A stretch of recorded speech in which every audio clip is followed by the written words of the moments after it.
मित्रांनो, तुम्ही अशात एक व्हायरल झालेली पोस्ट नक्कीच पाहिली असेल.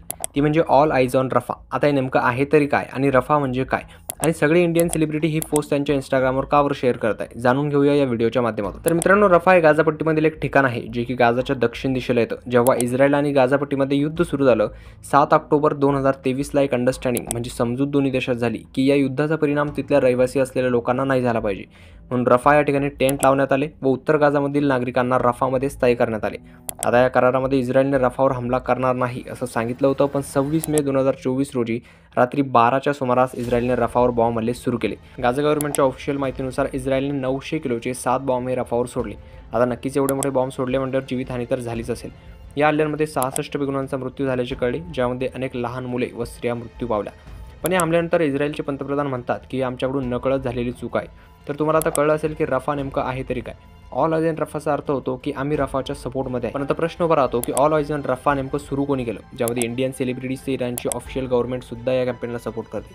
मित्रांनो, इंडियन सेलिब्रिटीजने या कॅम्पेनला खूप मोठ्या प्रमाणावर सपोर्ट केला, ज्यामध्ये माधुरी दीक्षित, वरुण धवन, समंता प्रभू तसेच रोहित शर्मा यांची पत्नी रितिका शर्मा यांनी देखील ही पोस्ट शेअर केला. तर मित्रांनो, या ट्रेंडची सुरुवात एका मलेशियन युजर शॅव4012 यांनी केली होती.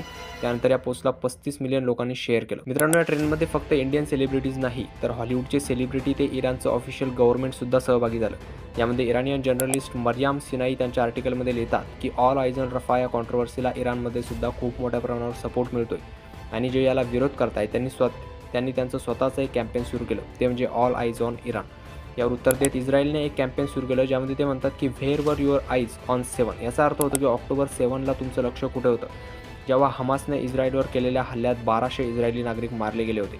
पण या कॅम्पेनला पाहिजे तेवढा काही सपोर्ट मिळाला नाही. सोबतच इस्रायल इन इंडिया या अकाउंटवरून एक पोस्ट शेअर करण्यात आली, ज्यामध्ये ते म्हणतात की पूर्ण कहाणी माहीत असल्याशिवाय काही कमेंट्स करू नये. ते म्हणतात की जोपर्यंत आम्ही आमचे हॉस्टेजेस घरी आणत नाही तोपर्यंत आम्ही थांबणार नाही. तर मित्रांनो, आशा करतो की तुम्हाला या व्हिडिओच्या माध्यमातून सगळी भानगड समजली असेल. तर व्हिडिओ आवडला असेल तर व्हिडिओला लाईक करा आणि चॅनलला नवीन असाल तर चॅनलला सबस्क्राईब करा.